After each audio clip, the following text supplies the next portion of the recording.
Because you don't go from detour to destiny in a straight line. But I'm going to share with you the 3 things to look for that will let you know you're getting ready to move off of detour on to destiny, onto the place God has for you, the place God's taking you to. There are 3 things that come out of this story of the life of Joseph that you ought to look for if you are serious about your relationship with God and serious about his purpose for you. Number 1, you know you're getting ready to leave detour and enter the highway of destiny when God disappoints you just when you thought he was coming through for you. Chapter 40. Joseph is in prison. He's interpreted the dreams from the 2 gentlemen we talked about last week. Joseph says, only, verse 14, keep me in mind when it goes well with you, and please do me a kindness by mentioning me to Pharaoh and get me out of this house, this jail. For I was in fact kidnapped from the land of the Hebrews, and even here I have done nothing that should have put me into this dungeon, this jail. Joseph looks like he's finally going to be delivered. He's interpreted the cupbearer's dream, told the cupbearer, you're going to live, you're not going to die. He's given the cupbearer good news. He says, and when you get delivered, mention me to Pharaoh. Tell Pharaoh this is innocent Hebrew boy still in jail. Get me up out of here, up out of here, up out of here. Because I don't belong in here. I'm tired of being in here. And you are going to be situated. And since I helped the brother out, I HBO'd you. You remember me to Pharaoh when you get out of here.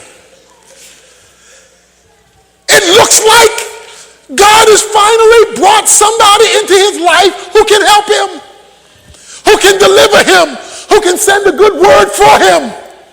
It looks like his day has finally arrived. God has sent a contact who can speak on his behalf. Verse 23. Yet the chief cupbearer did not remember Joseph, but forgot him. You know, you are headed toward destiny and off of detour when it looks like God has set things up to deliver you and he goes left on you. When God goes left on you, it's good news in a bad situation. When your human contacts can't help you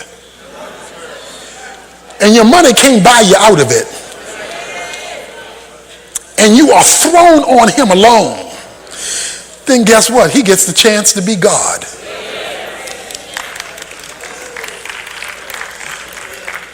Number 2. Number 1 is when God disappoints you. Number 2, which is kind of related to it, is when God skips you. 1, he's disappointed you. Then he skips you altogether.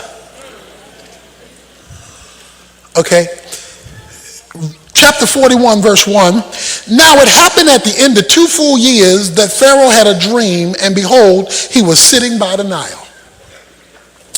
Okay, let's talk about these 2 years.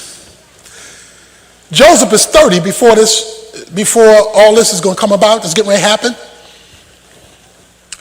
He's in jail for another 2 years, so that means he's 28 right now. So he's 28, so for 11 years now, he's been on this detour. He finally looks like he's getting ready to be delivered, and the cupbearer forgets all about him, and he's stuck there for 2 years. But 2 years later, Pharaoh has a dream. Joseph has never met Pharaoh. He's never met Pharaoh. He knows Pharaoh is Pharaoh, but he's never met him. Joseph has no connection with Pharaoh's dreams. Pharaoh is going to sleep and he dreams. He dreams about some ugly cows, 7 ugly cows eating 7 good cows.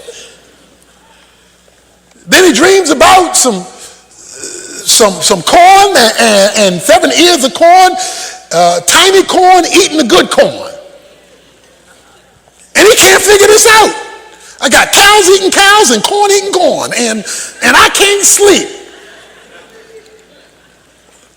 Wait a minute. Joseph is over here locked up in prison. Pharaoh's in a mansion in the king's house. Pharaoh has a dream. This dream is going to be the link between Joseph getting to meet Pharaoh. But the dream happens unbeknownst to Joseph. So, God is working over here, unbeknownst to Joseph over here, because he's doing something there that's going to hook up over here that over here has no knowledge is taking place over there.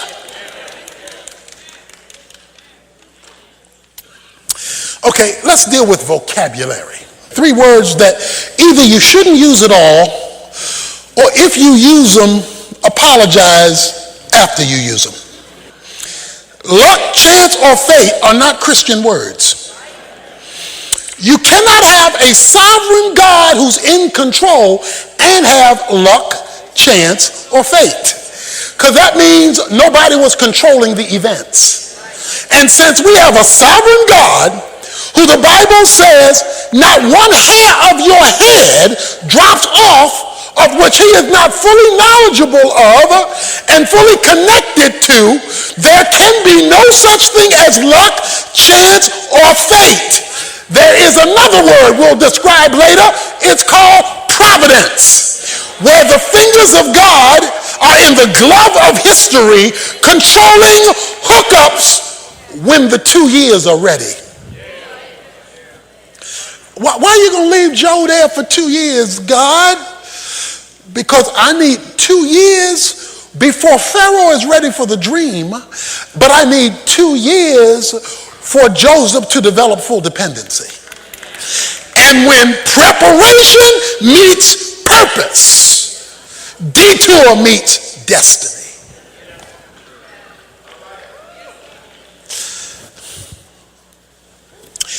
Pharaoh has a dream.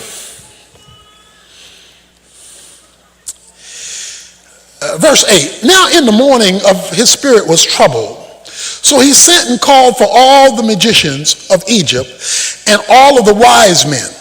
And Pharaoh told them his dreams, but there was not one who could interpret them to Pharaoh. He called the creme de la creme. He called the magicians and the smart folk. Called the wise men. He got the smartest people around. Said, this was my dream. What does it mean? And they said, I don't know. Because watch this. When God is setting something up, he will not let human wisdom come up with an answer. Joseph is sitting there wondering, God, how long? How long am I going to be on the tarmac?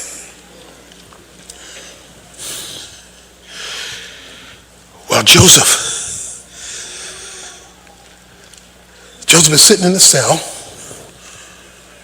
and God has skipped Joseph because he's dealing with this dream. And that leads to a third thing. God surprises you. The first thing is God disappoints you. Second thing is he skips you. He does something outside of you that you didn't even know what's happening. And then the third thing is he surprises you. Verse 9, chapter 41. Then, somebody say then. Then the chief cupbearer spoke to Pharaoh, saying, I would make mention today of my own offense. Pharaoh was furious with his servants, and he put me in confinement in the house of the captain of the bodyguard, both me and the chief baker. We had a dream on the same night, he and I, each of us dreaming according to the interpretations of his own dream. Now a Hebrew youth was in there, a servant of the captain of the bodyguard, and was related and we related them to him. And he interpreted our dreams for us. To each one he interpreted according to his own dream. And just as he interpreted for us, so it happened. He restored me to my office, but you hanged him. Then Pharaoh sent and called for Joseph, and they hurriedly brought him out of the dungeon. Shocker. The dream says, the Pharaoh says, I got a dream. Wise men, interpret it. They can't. Bing! Light bulb comes on in the cupbearer's head. Dream, interpretation. Dream, interpretation. Interpretation, dream. Dream, interpretation. Interpretation, dream. Pharaoh, I just remembered 2 years ago, there was this dude in jail, and I had a nightmare on Elm Street like you did. And there's this dude in jail, and we had a dream, and me and the baker, when you got mad at us, and we told this guy, this some dude named Joseph, he's a Hebrew guy, we told him our dream, he interpreted it, and the dream came true. You want to talk to him? Now, I know for some of you that's luck, chance, or fate. But that shouldn't be in your vocabulary. That's called providence. The hand of God moving in the glove of history, creating a dream, reminding the cupbearer about his relationship years ago that makes a connection so that now Pharaoh wants to meet a man named Joseph who he never knew. Because God brings back to the remembrance of the cupbearer when it's time. See, unless you believe that God is a God of time and that he is manipulating circumstances, now Pharaoh calls Joseph and says, I got a dream. The cupbearer says you can help me. Can you help me? He said, well, tell me the dream. And then, because Joseph never forgot God, he said, and God will give you the interpretation. Because Joseph, even though he's 2 years on a detour, he never forgot God. God will give you interpretation. He says, okay, the 7 bad cows are 7 bad years that you're going to have. After 7 good years, you're going to have 7 good years, 7 bad years. So you got to save up in the good years for the bad years. And he interprets it. Oh, by the way, when God brings you out of detour and on the destiny, he cleans you up.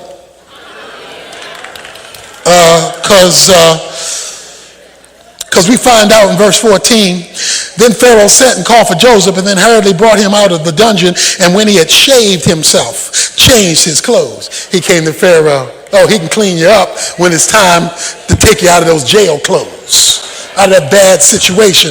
And so now he surprises him. Because after 2 years, you're going to think there's no hope. You're not going to think there's hope when you've been waiting for 2 years and nobody's knocked on your door. Because some of you perhaps have given up because your detour is too long. Sometimes you need to do a study in the Bible on the word suddenly. Suddenly is when God surprises you, when it comes out of nowhere, when you couldn't have planned that, when you couldn't have expected that. Suddenly, out of nowhere, he gets a knock on the door. Leave your cell. Leave your cell. Because the Pharaoh needs to see you. Okay, but how do you know? How do you know that what's happening is really God? Because sometimes you wonder, is this really God or is this just something that happened? Okay, how do you know it's a God move and not just something that happened? Well, one, you shouldn't believe in luck, chance, or fate. But how do you practically know that you know, oh, this is a God move here. This is the move off of detour to destiny, or at least moving in my progress of detour. How do you know? Okay, I'm going to tell you how you can know. And it's in the passage. Chapter 41, verse 32. Now, as for the repeating of the vision, of the dream to Pharaoh twice, it means that the matter is determined by God. And God will quickly bring it about. Twice. The scripture says, by 2 or 3 witnesses shall a matter be confirmed. So when God comes through twice, when he does it a second time. That's why Gideon had the fleece on one side one day, flipped it on the other side another day, because he needed verification. Is this really you, God, or is this the devil trying to trick me? Is this really you, God, or is this people trying to divert me? I need to know if it's you. Look for twice, because God will always confirm his will. He will always validate his word. And he says, Pharaoh, the reason you know it's from God is because he gave it twice. He didn't just give you the cows, he gave you the cows and the corn. And when he gave you the two seeds, then you know it is from God. So don't just look at what happened, look if it happened twice. Because God verifies himself a second time. We are not supposed to be in Dallas. Dallas is not where I am supposed to be in terms of my plans. As I prepared my last year of school in college in Atlanta, we had driven up to Winona Lake, Indiana, to a school. I had decided to go to seminary, believed that God wanted me to go to seminary, so we drove up and we got situated for school to plan to go to school in the following September in Winona Lake, Indiana. There's a school there, a seminary there called Grace Theological Seminary. Drove up, was accepted, and went to look for housing. Everything was planned. All the preparation had been made because I had a plan. It was a clear plan. I was going to go to Winona Lake, Indiana, to this particular school. All arrangements made. While in class one day, a gentleman named Doug McIntosh, after he got his master's degree at Dallas Seminary, Doug McIntosh was invited to become a pastor of a church in Atlanta, Georgia. I am going to school, to college in Atlanta, Georgia. Doug McIntosh was invited to be an adjunct professor at my school in Georgia. So he is teaching Bible classes in the Bible department of my college in Georgia. I elected to take one of Doug McIntosh's class. I have already made my plans to go to Winona Lake, Indiana. It is too late to apply to anywhere else. Plus, I've already decided where I want to go. Doug McIntosh passes me in class and says one sentence, actually two. Sentence number one, have you ever thought about applying to Dallas Seminary? My answer, no. I've already applied to Grace Seminary and I've already been accepted. Plus, it's now May, so it's too late for the upcoming September. He says, if I pay your application fee, will you at least apply? Well, it's only me filling out paper. If you're going to fill out the check, I will apply. But I've already decided that I'm going to Winona Lake, Indiana. He then writes out $50, $75, whatever it was for the application fee. I fill out the form and I mail it in with not much expectation because I already have my destination. I already have my plan. And Doug McIntosh, as far as I'm concerned, is just a nice professor who wants to do a nice thing for, should I say, a nice student. So Doug McIntosh comes up and he writes the check and we mail it in. 2 weeks, 3 weeks later, I get a response from Dallas Seminary that you have been admitted to Dallas Seminary even though it's past the time for admittance. So now I got to rethink this thing. I got my plan. He comes out of nowhere. I don't really know him. He asks me to do something I don't need to do. He offers to pay for it, even though it's too late to do it. I get a response telling me I'm accepted. All of a sudden, I got two witnesses. I got the witness of Doug McIntosh asking me, but I got the witness of the school admitting me, even though it's past time.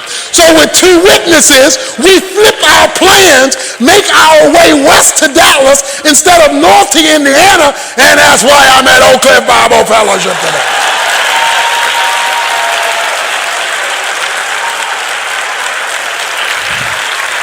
Because God has a way of twisting and steering and turning and suddenly coming out of nowhere. But he does it via detours. He doesn't do it on a straight line.